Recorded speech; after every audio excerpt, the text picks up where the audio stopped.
Professor, por que que o senhor fala tanto sobre audiência? Por que que o senhor tem um canal no YouTube e no Instagram, onde a maioria dos vídeos aí tem relação com a sala de audiência, com a prática da sala de audiência? Eu falo sobre audiência porque é o ponto mais importante do processo. Eu costumo dizer que se o seu cliente tem direito, se você escreve uma bela petição inicial, mas se chega na audiência e você comete um deslize, você pode colocar tudo a perder. É na audiência onde você vai apresentar para o juiz a prova daquilo que você disse na inicial ou na contestação. Sem apresentação de provas, simplesmente o direito do seu cliente não vai ser reconhecido. Então eu não tenho dúvida em afirmar que esse ponto mais importante do processo a gente precisa estudar e a gente precisa conhecer cada vez mais. Eu também falo sobre audiência porque é o local onde você não pode errar. Você vai estar ali na frente do seu cliente sendo analisado por ele, você vai estar na frente do advogado da parte contrária, do juiz. Uma gafe que você comete ali pode marcar a sua carreira para o resto da vida. Tá? E por que que você não pode errar na sala de audiência? Porque ali não tem volta, ali não tem correção. Uma vez errado ali, não dá para você voltar para uma próxima audiência e corrigir. Então você tem que estar preparado, você tem que saber efetivamente como agir em todas as situações. Então é por isso que eu falo tanto sobre audiência. Também falo sobre audiência porque esse é um ponto muito negligenciado durante a graduação. São raros aqueles profissionais que durante lá o curso de direito têm a oportunidade de se aprofundar na prática da sala de audiência. Só faz isso quem tem a sorte de estagiar aí com um advogado, né, cujo advogado sempre leva para as audiências. Agora a grande maioria simplesmente não tem contato com a prática durante a faculdade. E aí depois de formado precisa encarar esse ato tão importante e geralmente fica com medo, não sabe o que fazer, não sabe como agir. Por isso que eu falo tanto sobre audiência. E agora, nesse momento da história que nós estamos vivendo, onde as audiências estão migrando para videoconferência, é ainda mais importante que você tenha uma boa atuação. Por quê? Porque agora a audiência ela é filmada na íntegra. Tudo o que acontece na audiência, o seu comportamento, o jeito que você fala, o jeito que você age, está gravado. E basta fazer isso para que você vire aí um meme da internet. Se você cometer uma grande gafe, a audiência está gravada. Não custa nada para uma pessoa maldosa aí tirar um print, aí tirar um trecho da sua atuação e disponibilizar nas redes sociais e você virar chacota de todo mundo, inclusive do seu cliente. Por que que eu falo isso? Não é para te assustar, não. Na verdade, eu falo isso para você ficar atento e ficar alerta, como é importante você se preparar para a sala de audiência, mais ainda agora, com a videoconferência, com tudo sendo gravado. Até um pouco tempo atrás, tirando de lado a videoconferência, a atuação do advogado ela não era 100% filmada na audiência. Só se filmava e gravava o depoimento de uma testemunha. Agora, os debates, o jeito de se expressar, as alegações que às vezes eram feitas por escrito, né? Agora, na videoconferência, tudo vai acontecer ali de forma oral e tudo, efetivamente tudo gravado. Por isso que é importante que você tenha todo esse conhecimento. Sabe por que que eu tenho feito questão de te passar as técnicas, as práticas da sala de audiência? Porque quando você tem a técnica, o seu medo simplesmente vai embora. Eu sei que a audiência é um momento de muito medo, de muita tensão. E a maioria das pessoas tem esse medo por conta do desconhecido. Como não sabe efetivamente o que vai acontecer na audiência, a gente entra em pânico. Como se preparar para a nova audiência de custódia? Por que que eu tenho chamado a audiência de custódia de nova audiência de custódia? Porque muito recentemente, no começo desse ano, surgiu aí o famoso pacote anticrime, no começo de 2020, né, surgiu o pacote anticrime, que trouxe uma previsão no Código de Processo Penal sobre a audiência de custódia. Até então, não havia previsão no Código de Processo Penal para audiência de custódia. Mas, professor, como que essa audiência acontecia, então, se não tinha previsão no Código de Processo Penal? Bom, aí é uma longa história. Tá? Eu não vou aqui discorrer sobre história, mas eu posso te dizer que o pano de fundo, o que deu base para que começasse a acontecer a audiência de custódia no Brasil, pelo menos desde 2015, ou seja, há 5 anos mais ou menos, foi o artigo 9º, item 3 do Pacto Internacional de Direitos Civis e Políticos das Nações Unidas e também a Convenção Americana sobre os Direitos Humanos, o famoso Pacto de São José da Costa Rica. Lá, nesses dispositivos, nesses tratados aí internacionais que o Brasil era signatário, havia a previsão de que toda pessoa presa fosse submetida, dentro de um curto prazo, a uma autoridade judicial. Já havia essa previsão. Acontece que no Brasil isso não acontecia. Antes de 2015, uma pessoa era presa em flagrante, ela não era apresentada ao juiz, simplesmente remetia-se ao juiz o papel, o auto de prisão em flagrante. Em 2015, o CNJ, refletindo sobre os tratados que o Brasil era signatário, disse, ora, a gente precisa dar um jeito de tornar concreta essa obrigação que o Brasil assumiu quando se tornou signatário desses dois dispositivos, desses pactos internacionais que eu mencionei para você. E o CNJ editou, então, a resolução número 213. Tá? Se você quiser se aprofundar sobre a audiência de custódia, você precisa ler a resolução número 213 de 2015 do Conselho Nacional de Justiça. É essa resolução que traz todo o detalhamento. Por que que essa audiência tem que acontecer, como que tem que acontecer, o que que o juiz investiga em cada ponto dessa audiência, e é o que eu vou te mostrar na prática nessa aula de hoje. Eu vou detalhar aqui essa resolução 213 do CNJ e vou te mostrar efetivamente o que que se pretende com a audiência de custódia. É claro que, falando assim em linhas gerais, tá? O que se pretendeu quando se instituiu, quando se colocou em prática a audiência de custódia, era diminuir os abusos ocorridos na prisão. Quando havia uma prisão em flagrante, costumava-se, infelizmente, haver também prisões ilegais, entrada irregular em domicílio, tortura para confissão, agressão do preso, né, às vezes por policiais, por responsáveis pela prisão. Então, o que se pretendeu efetivamente quando se idealizou esse tipo de audiência é se preservar as garantias constitucionais de toda pessoa. É claro que ninguém tem a garantia, ninguém tem o direito de praticar crime, mas todo mundo tem o direito de ter um julgamento justo e mediante um processo que tenha o contraditório e a ampla defesa. Ninguém tem o direito de ser torturado, de ter o seu domicílio invadido. O que se fez, então, com a instituição da audiência de custódia é tentar diminuir essas situações de abuso. Veja bem, o objetivo dessa aula não é entrar na discussão filosófica, tá? Tem gente que adora essa discussão filosófica. Ah, bandido não tem que ter direito, tem que apanhar mesmo, ou então não pode se punir o policial que está lá exercendo a sua atividade e prender o bandido. Olha, eu não vou entrar nessa discussão filosófica, não é esse o meu objetivo. O meu objetivo aqui é te trazer que a audiência de custódia existe, para qual finalidade ela foi criada, como eu acabei de te dizer, e como que você faz para que na prática essa audiência efetivamente aconteça, tá bom?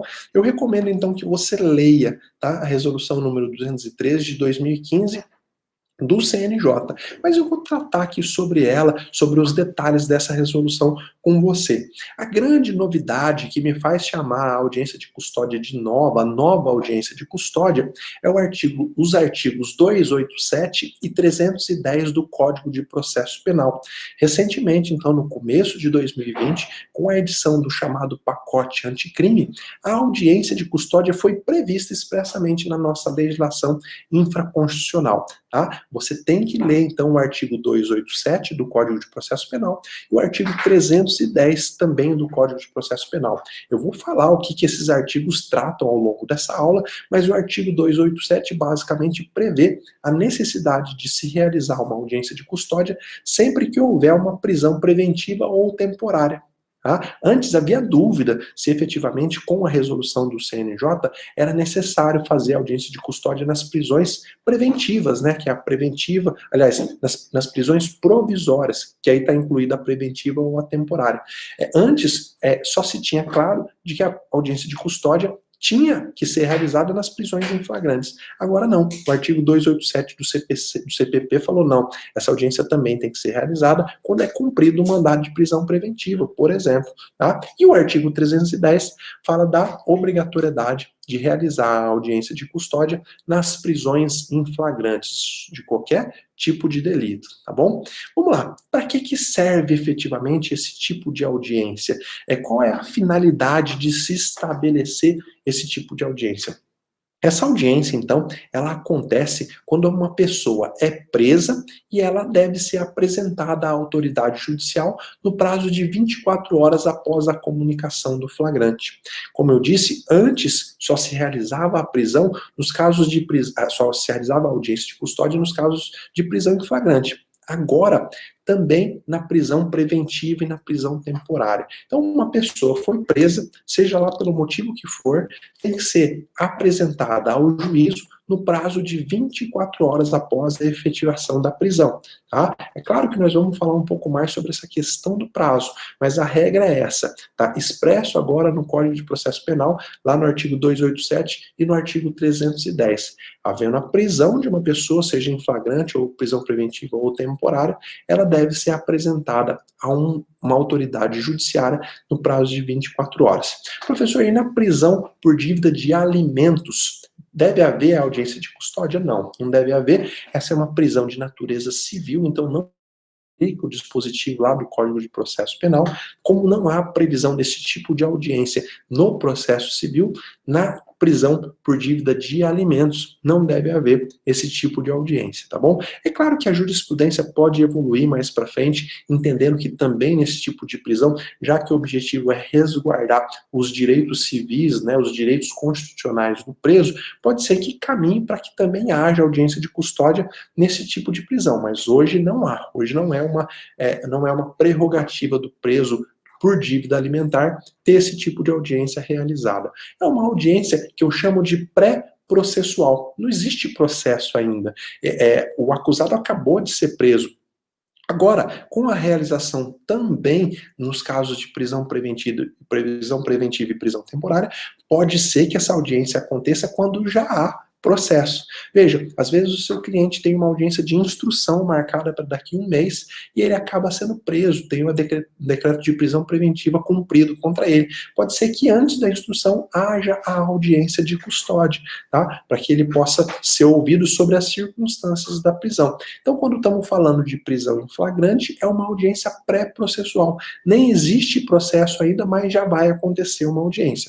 Quando a gente está falando de custódia na prisão preventiva ou temporária, pode ser que já exista processo, tá? E aí pode ser, inclusive, que já exista até sentença. E quando acontece a prisão preventiva depois da sentença, tá? Essa audiência agora ela pode acontecer em várias fases do processo. Nessa audiência, falando em contornos gerais, mas depois eu vou especificar com vocês, o juiz ele conversa com o preso sobre as circunstâncias da prisão. Tá? E ele verifica se houve algum tipo de agressão, algum tipo de desrespeito aos seus direitos. A ideia dessa audiência, a ideia central, como eu já disse, é resguardar as garantias constitucionais da pessoa humana. O juiz verifica também as condições pessoais daquele que acabou de ser detido. Por exemplo, como nós vamos ver mais adiante, você toma algum tipo de medicamento, você faz algum tratamento de saúde, justamente para que quando ele for efetivamente levado para o cárcere, possa ser disponibilizado a ele aquilo que ele precisa para manter a vida. Imagina uma pessoa que toma um remédio de uso contínuo, que se ela ficar sem esse remédio por 2 dias, ela pode vir a óbito.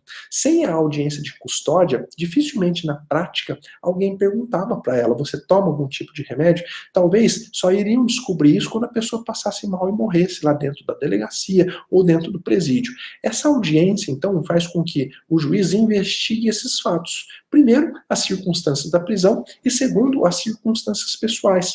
Por exemplo, uma mulher pode estar gestante, inclusive no momento de uma prisão em flagrante. É necessário dar um tratamento diferenciado para uma pessoa que está gestante, não tenha dúvida disso.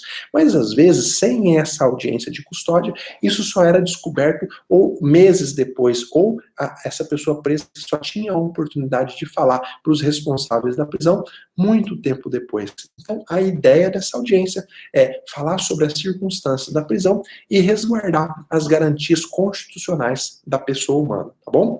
Vamos ver agora como que os atos acontecem na prática em uma audiência de custódia. Imagina que você recebeu uma ligação do parente de uma pessoa presa dizendo, olha, o meu primo foi preso em flagrante e tem audiência de custódia dele amanhã cedo, eu queria te te contratar para acompanhar o meu primo na audiência de custódia. A partir de agora eu vou te falar como que tudo vai acontecer lá na sua audiência, tá? É claro que na prática pode haver uma ou outra variação, mas o esqueleto, a espinha dorsal, é isso que eu vou te falar a partir de agora. Então, fica de ouvido bem aberto. Primeiro ponto que eu quero te dizer é que a legislação fala que após receber o auto de prisão em flagrante, no prazo máximo de 24 horas, após a realização da prisão, o juiz deve promover a audiência de custódia. Então vamos esclarecer isso. Uma pessoa foi presa em flagrante. A autoridade que prendeu tem 24 horas para remeter para o magistrado o auto de prisão em flagrante. Isso tem que ser observado. Esse prazo, a comunicação do flagrante tem que ser feita em 24 horas, sob pena de haver uma ilegalidade. Tá? A partir do momento em que o juiz recebe o auto de prisão em flagrante, ele deve marcar a audiência de custódia dentro de 24 horas. Até porque não teria como o juiz marcar uma audiência sem nem saber que a pessoa está presa. Então, recebido o auto de prisão em flagrante, dentro de 24 horas o magistrado tem que marcar a audiência de custódia. E a primeira pergunta que deve estar na sua cabeça é: e se esse prazo não for respeitado? O que acontece? A pessoa tem que ser solta? Ela tem que sair em liberdade? Olha, o artigo 310, parágrafo 4º do Código de Processo Penal fala que sim, se esse prazo não for respeitado, a pessoa tem que ser colocada em liberdade. E, agora, é claro que sempre ressalvando a possibilidade do juiz decretar a prisão preventiva, que é uma coisa diferente da prisão em flagrante. O que fala o parágrafo 4º do artigo 310? Eu vou ler aqui para você, para que isso fique bem claro para você. Transcorridas 24 horas após o decurso do prazo estabelecido no caput desse artigo, a não realização da audiência de custódia sem motivação idônea ensejará também a ilegalidade da prisão, a ser relaxada pela autoridade competente, sem prejuízo da possibilidade de imediata decretação da prisão preventiva. Então, o que esse artigo está dizendo? O juiz recebeu o auto de prisão em flagrante. Passou 24 horas. Ele não designou a audiência e não motivou o porquê. Ele não disse por que eu não designei no prazo de 24 horas. Isso dá margem ao relaxamento da prisão em flagrante. Tudo bem, o juiz pode relaxar a prisão em flagrante, falar a prisão se tornou ilegal porque não foi designada a audiência de custódia, porém, há motivos suficientes para a decretação da prisão preventiva. E aí ele elenca todos os motivos e decreta a prisão preventiva. Aí a pessoa está presa não pelo flagrante, mas sim pela necessidade de uma prisão preventiva. Às vezes para resguardar a ordem pública, para resguardar a ordem econômica, para resguardar a instrução. Muda o motivo da prisão, deixa de ser o flagrante delito e passa a ser um dos requisitos lá previstos na nossa legislação para prisão preventiva. Agora, na prática, é assim que acontece. O juiz tem um prazo de 24 horas para designar ou para justificar por que não designou. Agora, um alerta muito importante, Essa aula, eu estou fazendo ela ao vivo, hoje, dia 18 de maio, então eu não sei o momento em que você vai estar assistindo essa aula, para aqueles que não estão assistindo ao vivo, né, mas para quem for assistir a gravação, precisa saber do seguinte: hoje, absolutamente hoje, esse dispositivo que eu acabei de ler para você, o 310 parágrafo 4º, ele está com a vigência dele suspensa. Por quê? Porque no dia 22 de janeiro, o ministro Luiz Fux, vice-presidente do STF, ele deu uma decisão monocrática em uma ação direta de inconstitucionalidade e ele suspendeu a eficácia de diversos dispositivos da Lei 13.964, que é o famoso pacote anticrime. E esse parágrafo 4º do artigo 310, que fala do relaxamento do flagrante caso não haja audiência de custódia, está entre os dispositivos que tiveram aí a sua vigência suspensa. Então, sempre que você for assistir essa aula, você precisa dar uma olhada lá no site do STF e olhar o andamento da ação direta de inconstitucionalidade número 6298. 6298, para saber se já houve uma decisão definitiva sobre esse assunto. Hoje, dia 18 de maio, esse dispositivo está com a vigência suspensa. Então, se o seu cliente for preso amanhã e amanhã não for respeitado o prazo de 24 horas, não adianta você pedir o relaxamento da prisão com base no artigo 310, parágrafo 4º. Por quê? Porque hoje, dia 18 de maio, esse dispositivo está com a vigência dele suspensa por uma decisão do ministro Fux, tá? O que eu vou recomendar que você faça na prática? Como que você vai agir efetivamente na prática? Na prática, você sempre tem que peticionar. Se por acaso não for feita a audiência de custódia dentro do prazo de 24 horas, como advogado, peticione lá no processo, peticione no inquérito, peticione para o juiz de plantão. Exija a realização da audiência no prazo que tiver sido assinalado, tá? Ou a motivação para não realização da audiência. Tá? Para que você vai exigir que essa audiência seja feita? Porque se o seu cliente for agredido, por exemplo, e se passar mais de 24 horas, 48 horas, os vestígios dessa agressão vão sumir, vão desaparecer. Se ele não for submetido a um exame de corpo de delito, e se ele efetivamente não passar por audiência de custódia, se ele vier a ter uma audiência de custódia 4 dias depois, pode ser que a marca da agressão desapareça. E aí não vai adiantar nada o juiz determinar que seja feito um exame de corpo de delito, porque aí já vai ter sumido todos os vestígios, tá bom? O STJ, ele deu uma decisão, o HC 485355, vou repetir, HC 485355, o STJ deu uma decisão determinando a liberdade de uma pessoa que havia sido presa, mas que não teve a designação da audiência de custódia. Então eu deixo esse precedente do STJ para você poder analisar. Às vezes pode ser que ele te sirva como amparo aí para os seus próximos casos. STJ HC 485355. Tá bom? Agora você já sabe qual que é o prazo que essa audiência tem que ser designada, você já sabe o que fazer se essa audiência não for designada, e aí agora eu vou falar sobre algumas circunstâncias concretas. Por exemplo, e se a pessoa que tiver que ser apresentada para o juiz estiver internada? Pode acontecer que no momento da prisão essa pessoa aí tem uma perseguição policial, já aconteceu, eu já fiz audiência assim, e o preso tinha acabado de sofrer um acidente de moto, tá, na perseguição da polícia, ele sofreu um acidente de moto, se arrebentou todo e teve que ser internado. Obviamente que aí há um motivo justo para não realização da audiência de custódia, tá? Mas o magistrado pode realizar essa audiência lá no hospital, tá? Ou logo após a alta hospitalar. Isso está expressamente previsto lá na resolução do CNJ. É claro que não é comum você ver o magistrado indo lá no hospital para realizar a audiência de custódia. Eu, particularmente, nunca fiz isso. Então, essa audiência ela pode acontecer depois da alta e aí vai estar justificada, vai ter um motivo idôneo, uma justificativa para não realização da audiência de custódia dentro do prazo de 24 horas. Agora, se efetivamente for um caso importante que a audiência tem que acontecer dentro de 24 horas. Se o réu ele está conseguindo manifestar a vontade dele, está conseguindo se expressar, é importante que você, como advogado, peticione.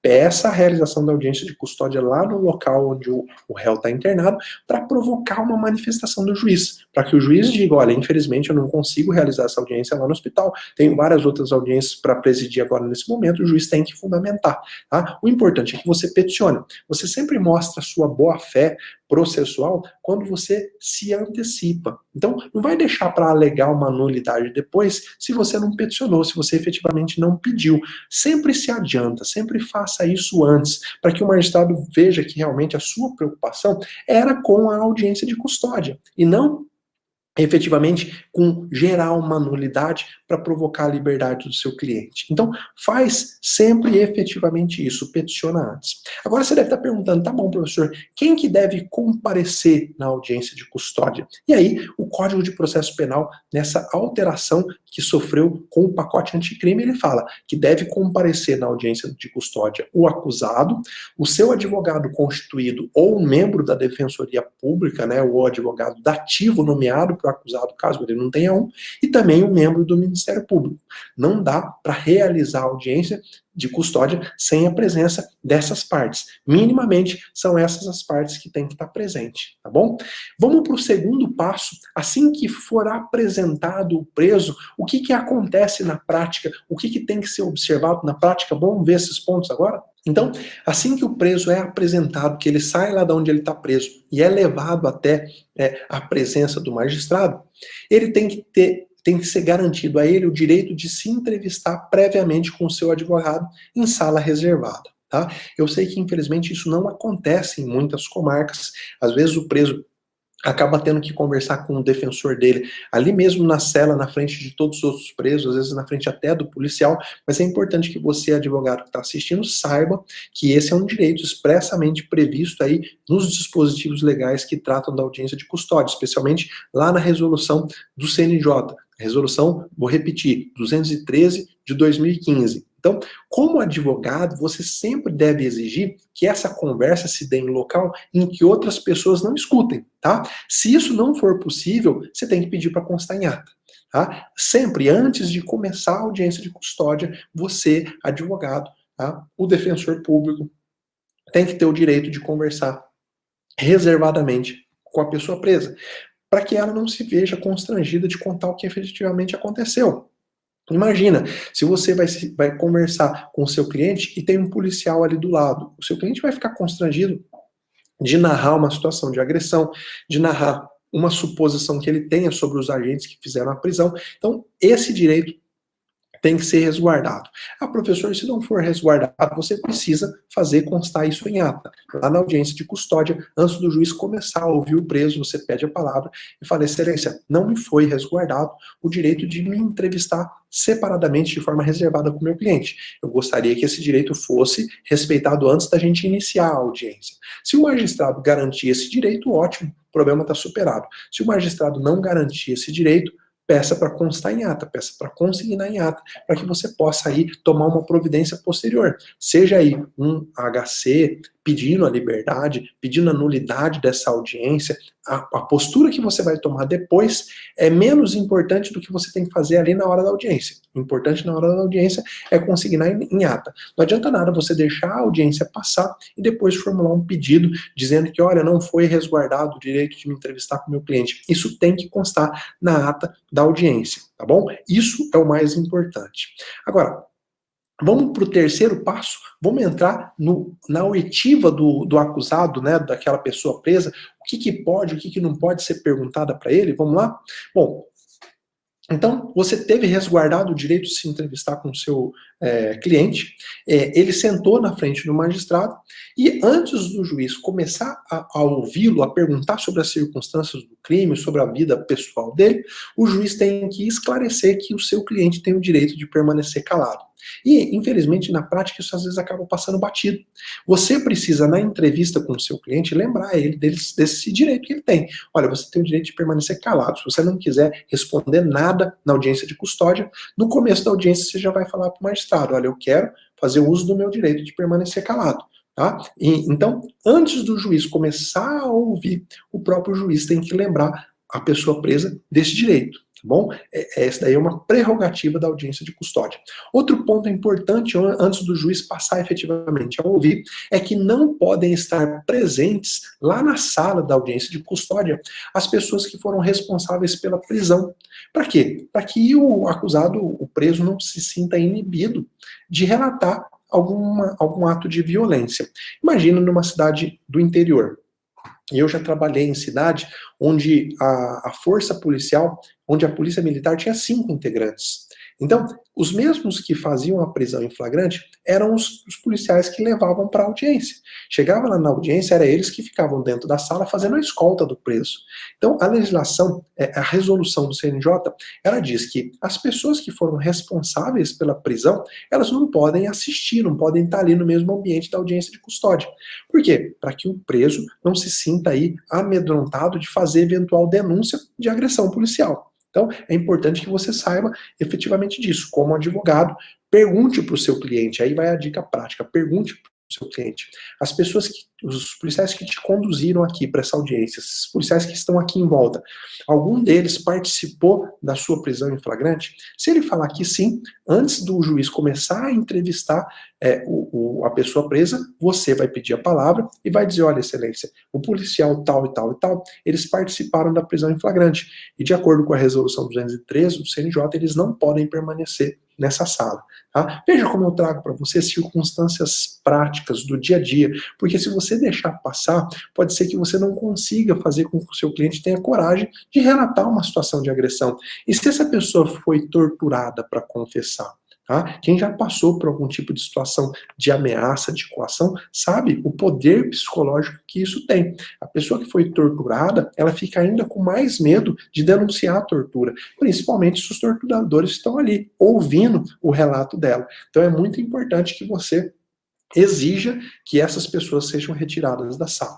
Outro ponto importante, algema, tá? Uso de algema. A pessoa que vai ser ouvida na audiência de custódia, ela pode permanecer com as algemas ou não? Deve ser retirada a algema da pessoa. Bom, o que a resolução do CNJ fala é que o juiz deve mandar retirar as algemas, salvo em caso de resistência ou de fundado receio de fuga ou perigo à integridade física própria ou das pessoas que estão presentes, devendo essa circunstância excepcional ser justificada por escrito. Então, você, advogado, está lá na audiência de custódia, entra o seu cliente e ele está algemado.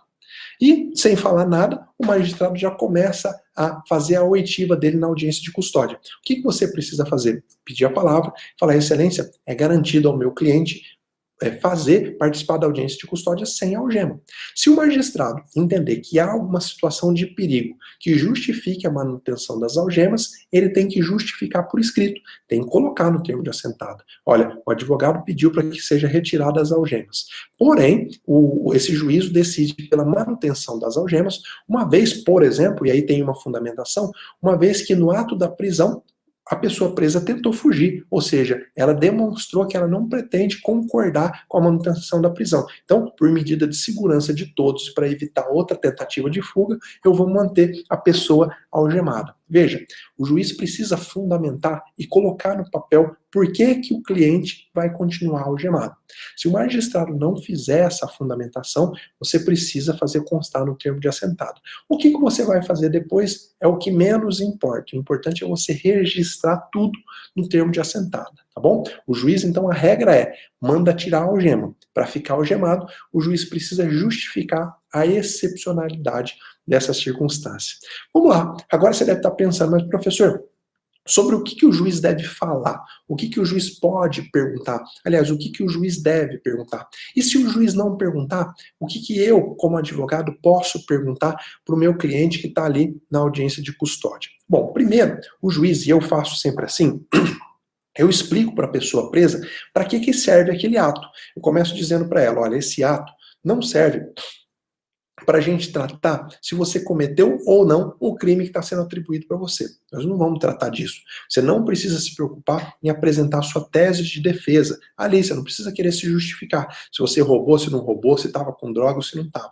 Aí eu explico. Esse ato serve para eu saber sobre circunstâncias, aquilo que estão em volta, aquelas coisas que estão em volta, que estão circundando a sua prisão. Eu não estou querendo saber sobre a prisão efetivamente. Estou querendo saber sobre as circunstâncias da prisão e sobre algumas circunstâncias pessoais, sobre algumas características pessoais da pessoa que for presa. Então, o juiz, ele sempre vai questionar se foi dada a efetiva oportunidade para que a pessoa presa tenha exercido lá os seus direitos constitucionais que são inerentes à sua condição humana. Como, por exemplo, você teve a oportunidade na prisão de falar com alguém da sua família, você teve a oportunidade no momento da sua prisão de ler o interrogatório policial ou não, fizeram você assinar sem ler. O juiz vai perguntar sobre essas circunstâncias peculiares do ato da prisão. O juiz vai perguntar, você teve algum tipo de agressão desde o momento da prisão até o momento de ser trazido aqui para dentro do fórum, para você ser ouvido? Teve algumas circunstâncias de tortura, algumas circunstâncias de maus tratos? Por quê? Porque dependendo da resposta dele, o juiz vai para um outro ponto, que é a identificação de uma pessoa do suposto agressor. Então, o que o juiz fala? O que o juiz pergunta? Primeiro pergunta sobre as circunstâncias da prisão, tá? E aí o juiz também tem que indagar se a pessoa presa já foi submetida ao exame de corpo de delito. Por quê? Porque geralmente quando há a prisão, o próprio delegado tem que encaminhar a pessoa presa para um exame de corpo de delito. Se ela ainda não fez o exame de corpo de delito, o magistrado na audiência de custódia vai determinar a realização do exame de corpo de delito. Uma coisa muito importante que você tem que fixar na sua cabeça é que você não pode permitir que o juiz, nem que o promotor, faça perguntas sobre o mérito, com finalidade de produzir prova para o futuro processo penal, tá? O promotor não pode perguntar, por exemplo, mas você praticou ou não praticou o crime? Isso daí é questão relacionada ao mérito. Se houver um tipo de pergunta sobre isso, você na hora deve interceder e na hora você deve pedir para que a situação volte ao normal. Excelência, é vedada a pergunta sobre o mérito, sobre efetivamente a participação dele ou não no crime. A audiência de custódia tem o objetivo de apurar supostas agressões e se a pessoa presa teve resguardado todos os seus direitos constitucionais. Não é permitido que se pergunte nada sobre o fato em si. Tá? O que o juiz faz também na audiência de custódia? Quando é mulher, ele busca averiguar por perguntas e visualmente também hipóteses de gravidez, existência de filhos ou pessoas que dependam do cuidado daquele que foi preso. Eu não sei se você sabe, mas quando há, por exemplo, crianças menores que dependam daquela pessoa que está presa, pode ser um motivo para prisão domiciliar. Então o juiz faz esse tipo de pergunta. O juiz pergunta também histórico de doença grave, incluindo transtorno mental, dependência química. É muito comum. Por quê? A pessoa presa com dependência química, quando ela passa pelo período de abstinência lá dentro da prisão, ela pode ter problemas mentais muito fortes, pode se tornar agressiva, pode gerar problema dentro da cela. Então, dependendo da resposta que é dada, o juiz pode encaminhar a pessoa presa para um departamento específico lá dentro do presídio, para uma cela especial, por exemplo, para que evite problemas futuros. O juiz também analisa o cabimento de encaminhar para algum assistente social. E é óbvio que também na audiência de custódia, e agora ficou bem esclarecido no artigo 310 do CPP, o juiz vai averiguar a possibilidade de decretar a prisão preventiva ou de conceder a liberdade provisória, seja mediante condições, mediante fiança, ou não, simplesmente a concessão de liberdade provisória. É isso que acontece. Esses são os atos que acontecem dentro da audiência de custódia. Esses são os assuntos que o juiz pode tratar. Depois que o juiz trata sobre todos esses assuntos, faz todas essas perguntas, o que ele faz? Ele pergunta se o Ministério Público tem alguma pergunta para fazer para a pessoa presa e depois para a defesa. A defesa sempre pergunta por último. Tá? É óbvio que depois da defesa, se surgir alguma circunstância nova, o magistrado pode voltar a fazer pergunta. Mas se ele fizer isso, depois ele tem que passar novamente a palavra para o Ministério Público e depois novamente para a defesa. Por quê? Porque a defesa sempre fala por último. O acusado, a pessoa presa, tem o direito de conhecer tudo aquilo que foi produzido contra ela para depois apresentar a manifestação. Então, fica de olho nisso. Você sempre, como advogado, sempre vai falar por último. Tá? Eu estou falando, então, de quando o magistrado ainda está fazendo o interrogatório, ainda está fazendo a inquirição, aliás, né? Ainda está perguntando, fazendo as perguntas para a pessoa presa. Ele faz as perguntas, o Ministério Público faz as perguntas e você faz as perguntas. Agora, atenção sempre redobrada nas perguntas do Ministério Público. Sempre atenção redobrada nas perguntas do Ministério Público, para que não se permita que o Ministério Público entre na análise das provas, para que ele não pergunte indiretamente sobre circunstâncias que depois ele pode usar para sustentar uma denúncia contra o cliente. Então, ouvido aberto, havendo alguma tentativa de entrada no mérito daquela acusação, você vai pedir a palavra e vai falar: excelência, eu peço que essa pergunta seja indeferida, uma vez que ela trata do mérito, e a audiência de custódia serve para saber sobre as circunstâncias da prisão, se houve agressão e se a pessoa presa teve respeitado os seus direitos constitucionais, para mais nada. Tá bom? E aí tá, terminada a oitiva, o juiz ouviu a pessoa, geralmente na prática eu peço para a pessoa aguardar lá fora, para a pessoa presa aguardar lá fora, e aí entra a fase aí dos debates. O juiz vai passar a palavra para o Ministério Público e o Ministério Público ali vai ter que sustentar. Ele pode pedir, por exemplo, o relaxamento da prisão em flagrante, ele pode pedir a concessão da liberdade provisória com ou sem a aplicação de medidas cautelares, e o Ministério Público pode pedir também a decretação da prisão preventiva, além de outras medidas, né, como, por exemplo, o exame de corpo de delito, perícia, tudo pode ser pedido ali na audiência de custódia. Tá? Agora, o juiz passa a palavra depois para você, e você também pode formular as mesmas coisas. Você pode ali formular o pedido de liberdade do seu cliente, você pode pedir toda a apuração de todas as medidas relacionadas com supostas agressões. Por isso que eu coloquei no nosso mapa mental, se você tem acesso ao mapa, se você não tem, depois você pega no canal do Telegram, que como advogado, você deve ir para essa audiência preparado para formular todos os pedidos pertinentes, inclusive liberdade, alteração do local da prisão, exame de corpo de delito e tudo mais. Então, a família te procurou para você acompanhar o preso na audiência de custódia, já levanta comprovante de residência, comprovante de trabalho, já levanta histórico prisional, né, antecedentes criminais. Para quê? Para que lá na audiência de custódia, depois que for feita a inquirição da pessoa presa, você possa, a hora que o juiz te passar a palavra, formular o pedido de liberdade, tá? Apresentar efetivamente aquela pretensão do seu cliente. Se durante a narrativa do seu cliente, durante a fala do seu cliente, ele narrou agressão policial, eu sempre recomendo que no momento da sua manifestação, você dê bastante ênfase a isso nas suas manifestações, tá? Por quê? Porque isso pode ser a salvação do seu cliente em juízo. Porque pode ser que ele consiga fazer desacreditar uma prova. Imagina que o seu cliente chega todo estrupiado para a audiência, todo machucado. E aí, lá no auto de prisão em flagrante, não tem nenhuma narração dele ter sofrido algum tipo de acidente. Ele está todo estrupiado. E, coincidentemente, ele confessou lá perante a autoridade policial. Só que na audiência de custódia ele fala, olha, eu tô assim porque eu fui espancado. Tá? Lá na polícia me falaram que se eu não confessasse, eles iam me bater. Tá? E aí, na sua manifestação na audiência de custódia, você tem que dar ênfase nisso.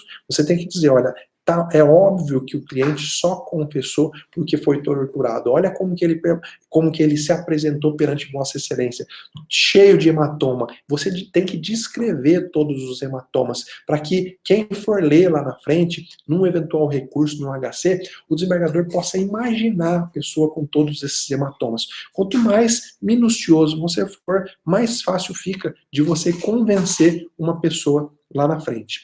E aí eu anotei aqui um tópico para te mostrar como estruturar um pedido de liberdade. Se você não está acostumado a fazer pedido de liberdade, eu elaborei um tópico aqui para te mostrar como estruturar. Eu vou voltar nele mais adiante. Primeiro eu quero falar sobre mais um ponto importante do pacote anticrime. Tá? O pacote anticrime que foi aprovado no começo de 2020, ele traz um dispositivo que já se questiona a constitucionalidade dele.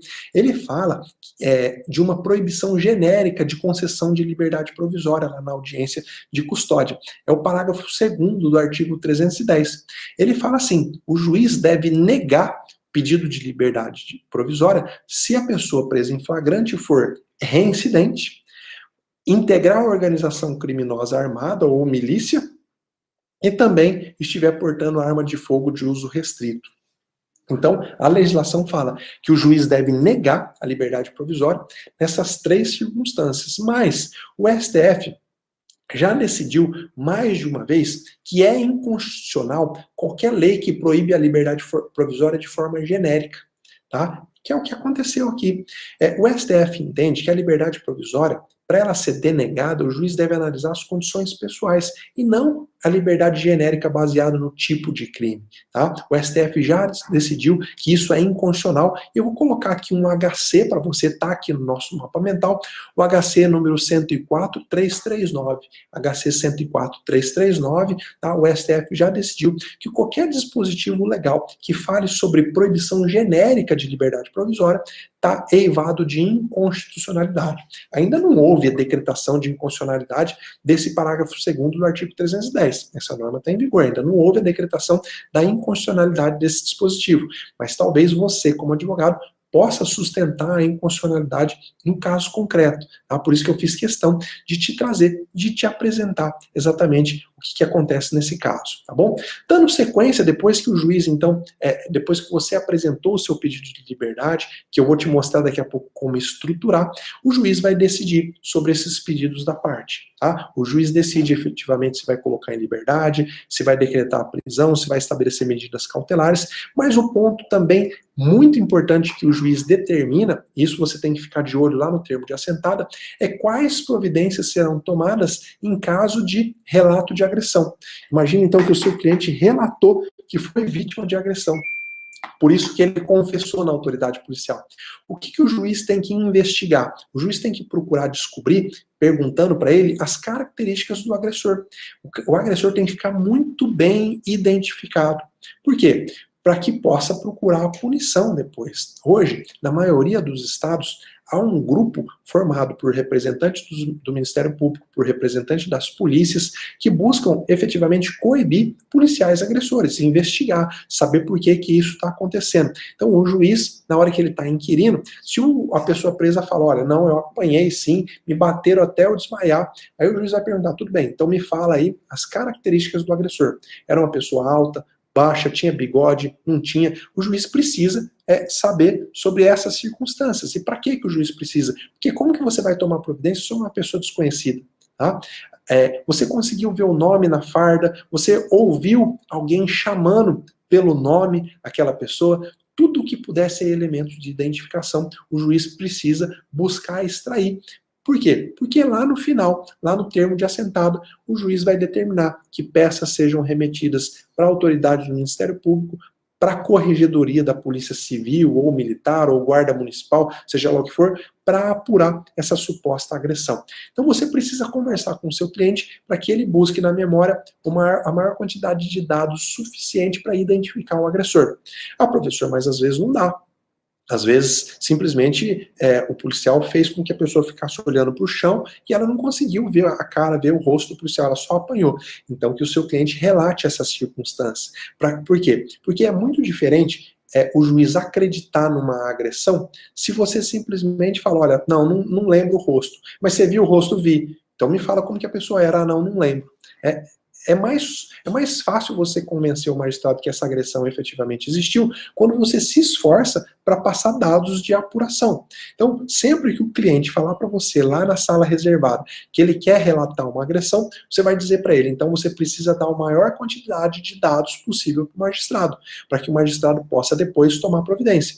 Não adianta você só falar que foi vítima de agressão e não trazer subsídio para o magistrado, tá bom? É claro, gente, eu não estou aqui entrando nesse mérito, se isso tem que acontecer, se o policial tem que ser punido, se não tem que ser punido, não. Estou te falando como que acontece na prática e o que você deve fazer para resguardar o direito do seu cliente. É claro que há também muito relato de agressão que é mentiroso. Tem preso que faz o relato de agressão só para tentar se livrar aí de uma prisão em flagrante. Isso acontece e acontece muito. Por isso que o juiz precisa ser muito meticuloso na hora de fazer esse interrogatório, essa inquirição da pessoa presa, para descobrir. Você consegue descobrir olhando no olho, você consegue descobrir pelas circunstâncias se a agressão realmente existiu ou não, tá? Então, no último ato, o juiz decide sobre o pedido de liberdade das partes e ele efetivamente faz constar tudo em ata.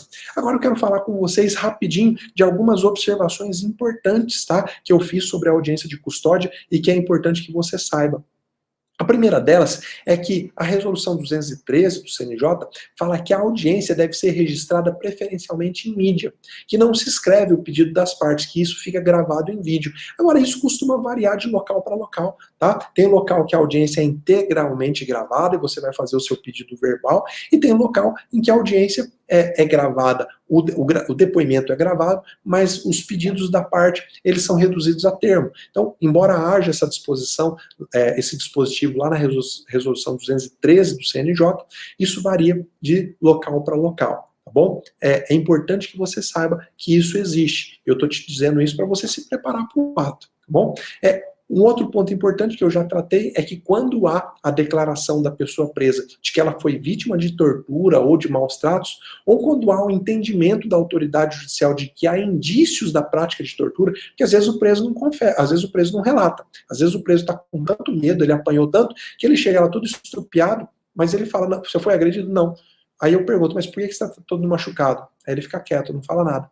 E aí, a resolução do CNJ fala que quando há indícios de que ele foi vítima de tortura, o juiz deve determinar o registro dessas informações na assentada e iniciar uma investigação, tá? Para poder efetivamente descobrir quem foi o agressor. Se o objetivo da audiência de custódia é diminuir os atos de agressão, o juiz também tem um papel fundamental nisso, tá? Por isso que ele encaminha peças para o setor responsável, para a corregedoria, para o Ministério Público e efetivamente para quem for necessário. Agora, eu vou te dar uma dica prática aqui, eu não sei como que você vai receber, tá? Mas aquelas pessoas mais espertas vão entender o que eu estou falando, e eu espero que você esteja dentro delas. Se o seu cliente efetivamente não merecer a liberdade, seja coerente e não force a barra na audiência de custódia. Peça uma medida cautelar alternativa à prisão, por exemplo. Você vai ficar bem aos olhos de todo mundo que está participando. Por que eu estou dizendo isso? Várias vezes já aconteceu, o sujeito chega lá preso em flagrante por homicídio. E aí eu olho o antecedente dele, ele tem 4 homicídios nas costas, e ele estava em liberdade porque ele fugiu da prisão. E aí o advogado, parece que ele simplesmente ignora tudo isso. E a hora que eu passo a palavra para ele, ele fala, olha, requer a liberdade provisória, uma vez que o cliente não merece ficar preso. Ora, o advogado sabe que ele merece ficar preso, ele tem que ter um mínimo de coerência, ele pode pedir uma medida cautelar alternativa à prisão, mas o que eu estou te dizendo é, analise o seu caso concreto e não force a barra. É claro que, na dúvida, você sempre deve advogar em favor do seu cliente, agora não perder o bom senso, não passar por ridículo, assim como também vale para o Ministério Público. Tá? Se o cliente foi preso por um crime que não tem gravidade, ele não tem antecedente criminal, ele efetivamente merece impunidade, passa por ridículo o representante do Ministério Público quando força a barra para pedir a prisão preventiva de um cidadão desse. Né? A cadeia lotada de gente, todo mundo sabendo que colocar uma pessoa em cárcere não ressocializa ninguém, não há cabimento em se forçar a barra. Você perde o bom senso quando você força a barra para que seja decretada a prisão de uma pessoa que efetivamente não tem os pré-requisitos. Então, olha, receba isso com todo carinho, eu não quero me meter nem me intrometer na sua advocacia. Eu estou dando o olhar do magistrado. O que o magistrado percebe do profissional que força a barra? Esse profissional acaba ficando desacreditado. Efetivamente, quando o próximo cliente dele realmente merecer a liberdade, como ele já tem a característica de estar sempre forçando a barra, pode ser que o magistrado acabe não vendo isso com bons olhos, tá bom? Agora, receba isso, essa orientação com muito carinho. Se para você não fizer sentido, simplesmente ignora. Eu estou te falando uma dica efetivamente da prática, que você nunca vai ver isso escrito em nenhum livro. E esse é meu compromisso com você, é trazer para você o que acontece na prática, tá? Trazer efetivamente o que você precisa observar, se você quiser estar em um nível sempre acima, tá bom? Vamos lá, uma última observação que eu gostaria de fazer com você é sobre a audiência de custódia por videoconferência. É possível que essa audiência seja realizada por videoconferência, a audiência de custódia? Olha, em tempos normais, não, tá? O STJ, ele já decidiu. Eu coloquei aqui para você o número de um julgado para você do STJ, está aqui no nosso mapa mental, tá? Que o STJ decidiu que não, a audiência de custódia tem que acontecer presencialmente. Se é o objetivo que o juiz examine a pessoa presa e enxergue ela ali frente a frente, o STJ, pelos motivos deles, entendeu que a videoconferência não é suficiente para que o juiz examine frente a frente a pessoa que foi presa, tá? E o Conselho Nacional de Justiça também. No procedimento administrativo número 8866-60 de 2019, o Conselho Nacional de Justiça suspendeu as regras de um estado, se não me falha a memória, eu não sei se foi Santa Catarina ou Ceará, o CNJ suspendeu as regras de um desses dois estados que permitia a realização de audiência de custódia por videoconferência. Então o CNJ sinalizou que não, essa audiência tem que ser presencial. Isso vale para tempos normais, tá bom?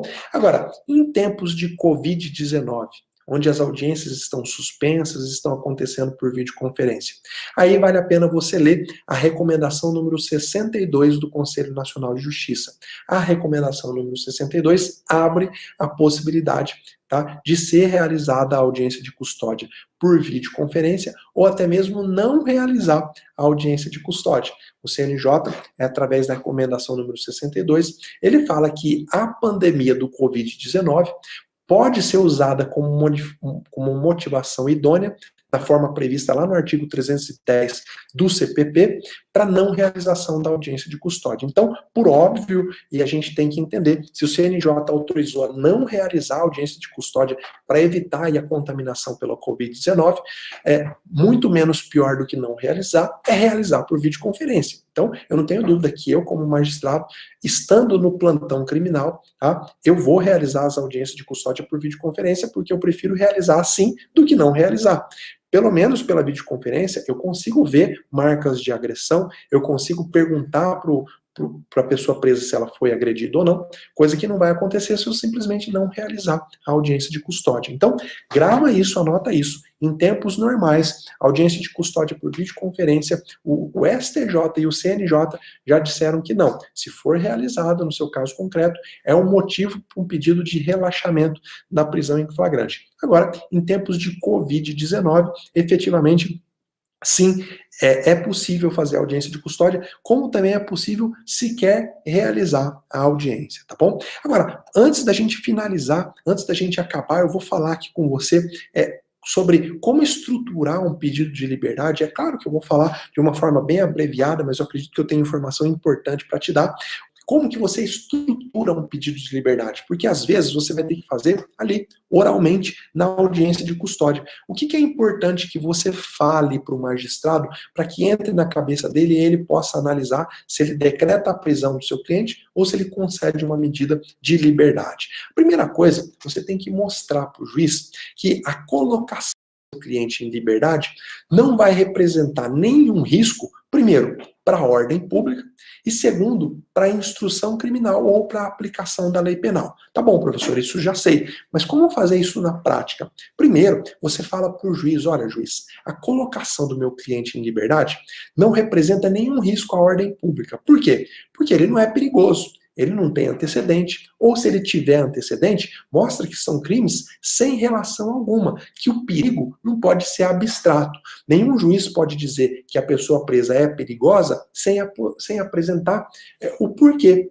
Eu posso dizer que uma pessoa é perigosa quando eu olho nos antecedentes dela e ela tem lá 4 processos por roubo, e ela acabou de ser presa por um novo roubo. Eu posso dizer que há perigo em colocar essa pessoa novamente em liberdade. Então, mostra para o juiz, no caso concreto, por que colocando ele em liberdade, a ordem pública, a sociedade não vai estar em perigo. Tá? Então, olhar para os antecedentes é chave para isso. Tá? E aí, você vai mostrar também por que não há nenhum risco para a instrução criminal e nem para a aplicação da lei penal. O que é risco à instrução criminal? Bom, há algum perigo do seu cliente ameaçar a testemunha? Tá? Há algum indício de que ele faz isso, de que ele tem feito esse tipo de coisa? Há algum indício de que ele vai tentar fugir caso ele seja colocado em liberdade e com isso vai ficar em risco a aplicação da lei penal? Como que você mostra isso na prática para o juiz? Você vai falar, olha, excelência, meu cliente, ele tem residência fixa. Tá aqui, ó, o comprovante de residência dele. Ou seja, ele é facilmente encontrado. Ele não pretende mudar de domicílio. Tá lá. Qualquer oficial de justiça vai lá e vai encontrá-lo. Ele tem emprego. Olha aqui a declaração do empregador. Ele trabalha há tantos anos em determinada fazenda ou em determinado emprego. Tá aqui. Ele tem raiz na comarca. Ele tem família para cuidar. Olha aqui, ó, 4 filhos. Então, tudo está a indicar que, sendo colocado em liberdade, ele não vai fugir. Ele não vai atrapalhar a instrução. Nada indica que ele vai tentar se furtar a aplicação da lei. Tá? O que você pode sugerir para ainda reforçar o convencimento do magistrado? Peça liberdade e sugira, por exemplo, o recolhimento do passaporte, o recolhimento domiciliar noturno e tudo que for necessário para mostrar a vontade do réu em colaborar. Excelência, o réu ele não representa perigo à sociedade, ele não quer e não tem a mínima intenção de se furtar a aplicação da lei ou atrapalhar a instrução. Inclusive, ele concorda que Vossa Excelência determine o recolhimento domiciliar noturno, determine o recolhimento aí da CNH dele. Imagina que ele foi preso por dirigir embriagado. Tá? Faça essa sugestão e mostre para o juiz a sua boa-fé processual. E aí, por isso que eu disse, se houver algum risco, tá? Se houver alguma demonstração de que o seu cliente representa risco à sociedade, à ordem pública, à aplicação da lei penal, peça a aplicação de medidas alternativas à prisão. Apele aí para a lotação do sistema carcerário, para questões humanitárias. Inclusive, agora, em época de Covid-19, o CNJ recomendou o não encarceramento. Então, quem está sendo preso agora, com uma boa argumentação do advogado, é fácil, é muito mais simples de se conseguir a liberdade provisória. O que importa é que você olhe para o caso concreto. Nunca, jamais faça pedido genérico de liberdade. Quando você faz pedido genérico de liberdade, você corre o risco de ter uma decisão efetivamente genérica. Você precisa mostrar no caso concreto. Ah, tá bom, professor, mas às vezes tem uma circunstância que favorece o meu cliente e tem outra que prejudica. Sabe que você tem de melhor para fazer nesses casos? Ser sincero. Você pode falar, excelência, embora determinada circunstância pareça prejudicar o meu cliente, por exemplo, ele não tem emprego lícito, ele se compromete a, no prazo de tanto tempo, arrumar efetivamente um emprego, nem que seja um emprego de diarista, e comprovar a Vossa Excelência. Você precisa contornar com argumento aqueles argumentos contrários ao seu cliente. Se você não fizer isso, se você simplesmente ignorar, você faz com que o magistrado encontre argumentos para decretar a prisão do seu cliente. Então você precisa efetivamente trazer aquilo que há de melhor, aquilo que realmente possa ajudar o seu cliente, tá bom? Galera, é isso aí. Eu estou encerrando, nós estamos chegando ao final de mais uma live. Espero que você tenha um excelente dia.